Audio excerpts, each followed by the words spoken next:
I'm looking at more news here about this major plane crash that happened today. There are two major questions, or among the questions, there's two major ones that people are asking. One of them is being more discussed in the mainstream media, and they're asking if there's any connection. There are other interesting connections that are actually related to this, but they aren't directly discussing, but they are pointing out that this is the same model of plane that was involved in another crash only about 5 months ago. This was a more recent model by Boeing, so they're wondering if there's any connection with this and there was another major air crash with Lion Air, and a couple other interesting things that Australia restricted officials from traveling with Lion Air after this previous crash. This was involving the same type of airplane. Another question that is being less discussed in the mainstream media, at least in Western mainstream media, there are some more local outlets that are just starting to talk about this in the last couple of hours as more details come out about this crash. But I first saw people mention this just in some comment sections. And then again, there's just starting to be some articles just bringing up this point. Very interesting. A couple of days ago, there was a warning from the US government telling citizens to avoid Ethiopian airport and a specific airport in Ethiopia before this plane crash. This was just days before the crash. So this is March 10th. It was early this morning, reportedly, that the plane crashed after taking off from the capital of Ethiopia. Meanwhile, there was this alert. Here's a link. This is from the official website for the U.S. Embassy in Ethiopia. Though, again, people not really pointing to this connection in the mainstream just yet. We'll see how far this information does spread. But this was from the official website from the U.S. Embassy in Ethiopia, warning citizens to avoid this specific airport that is also from the capital of Ethiopia, where this airplane took off that crashed today on the 10th. On March 8th, this was the warning from the website. They said location Meskel Square in Addis Ababa, the capital of Ethiopia in the Oromia region. They're saying the event, the U.S. Embassy is aware of calls for a protest, and there had been some media reports about this protest going on that started a couple days ago. Talks about this. There was one major protest to be held on the 10th today, this Sunday, at Meskel Square. They're saying it's unknown whether the protest has been or will be approved by the Ethiopian authorities.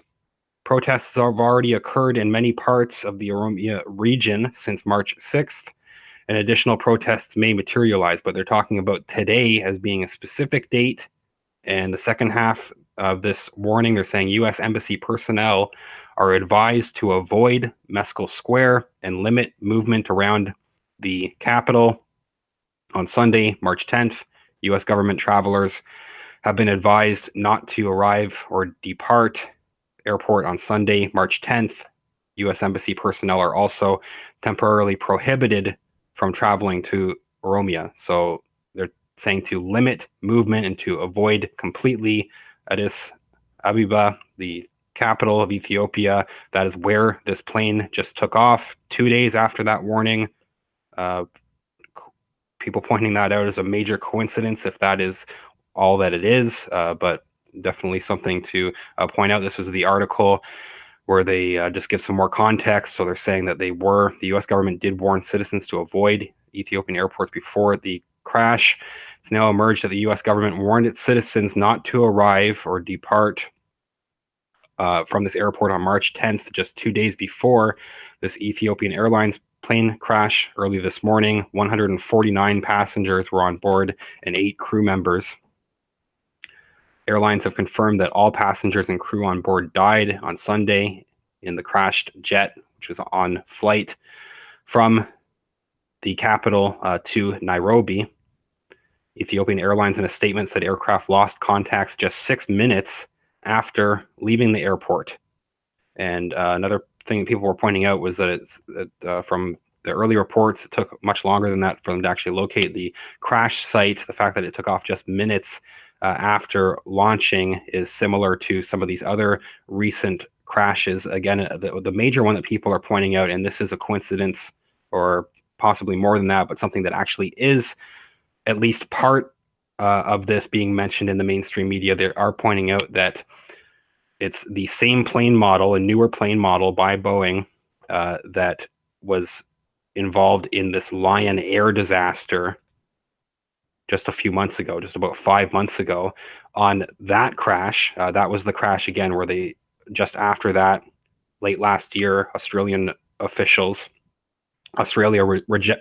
restricted their government officials from flying with this airline.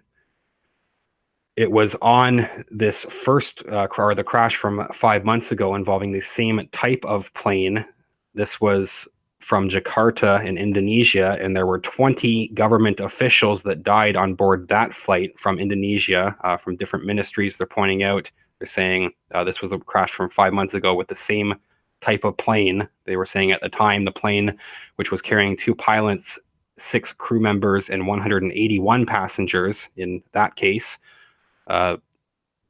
Also, among the passengers were officials from various ministries, including the finance ministry. At least 20 government officials were on board the flight, including staffers of the State Assets and Auction Services and the State Treasury Services Office.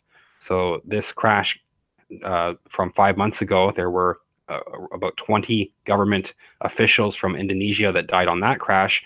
Meanwhile, this one that happened this morning, they are saying that among those killed were also UN staff. They're saying at this time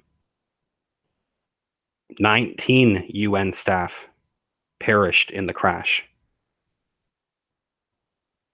So in both cases, you have some pretty, I guess, important officials. Same type of plane model involved in both types of crashes.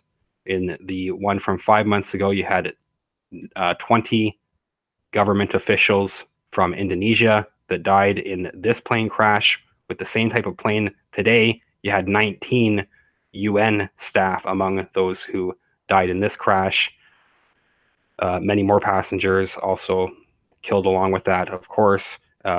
Other people from various government agencies, people are looking at specific individuals that could have been targets. If there are other theories as to what's going on, we're still waiting for answers to come out officially, of course. But this crash today, they're saying UN staff, 19 officials. Also, the Norwegian Refugee Council has said that they have 2 individuals missing. This is an article that just came out in the last couple of hours, saying the latest on Ethiopian Airlines crash. Norwegian Refugee Council said it is deeply distressed by the airline's crash and that the 2 colleagues are missing. They were scheduled to take off from the capital to Nairobi.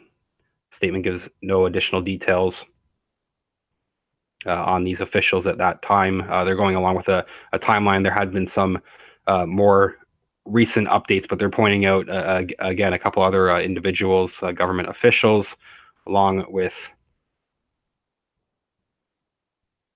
members of over 35 different countries. So I'll continue to follow this. Obviously, let me know what you think about the information that we do have so far.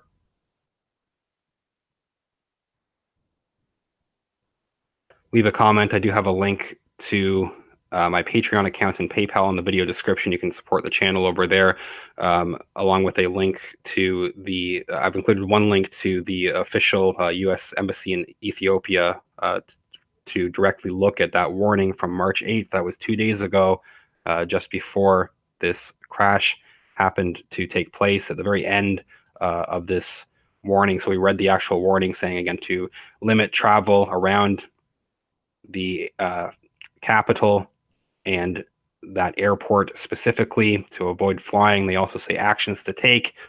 This was 2 days ago. They were saying to monitor local media for updates. They're saying monitor local media for updates is interesting. So again, I mean, already early on after this, I saw people making this connection first just in comments on various forums. Now you have local media outlets in Nairobi that are talking about not just the fact that these two models are similar, but also that they happen to make this warning a few days ago. So I would say to continue to check on the local media, because the mainstream media in the West is already not covering all the angles I think that there are that should be looked at this point. A couple of days ago, U.S. Embassy was also saying to avoid crowds, to avoid demonstrations, to be aware of your surroundings, and to keep a low profile. So they were making those warnings a few days ago. I do have a link again to this actual site in the video description. Let me know what you think. Leave a comment. I will follow up as more updates come out. Thank you.